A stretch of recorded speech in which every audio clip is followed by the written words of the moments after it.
ఇవ్వవద్దని బతిమిలాడాడు. మరో చాక్లెట్ ఇస్తానని కూడా చెప్పాడు. అయినా వెనక్కు తగ్గలేదా అతివ. ఇదిగో చూడండి, 1, 2, 3. అమ్మో, ఎన్ని పురుగులున్నాయో! లబలబమంటూ చాక్లెట్ నుంచి బయటకు వస్తున్నాయి.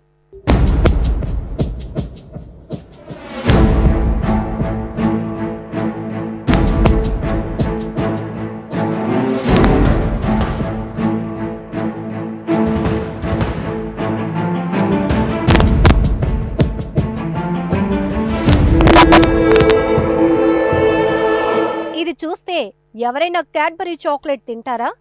పిల్లలు జాగ్రత్త! ఈ కంపెనీ చాక్లెట్లు తినే ముందు 1కి 2 సార్లు సరి చూసుకోండి. చాక్లెట్లలో పురుగులు ఉన్న విషయం ఆ నోటా ఈ నోటా పాకి ఇప్పుడు వైజాగ్ లో హాట్ టాపిక్ అయింది. మంచి కంపెనీ అని జబ్బలు చరుచుకునే కంపెనీనే ఇలా నాసిరకమైన నాణ్యత లేని చాక్లెట్లు అమ్ముతారా అంటూ ఆగ్రహం వ్యక్తం చేస్తున్నారు మహిళామణులు. ఈ చాక్లెట్నే కాదు,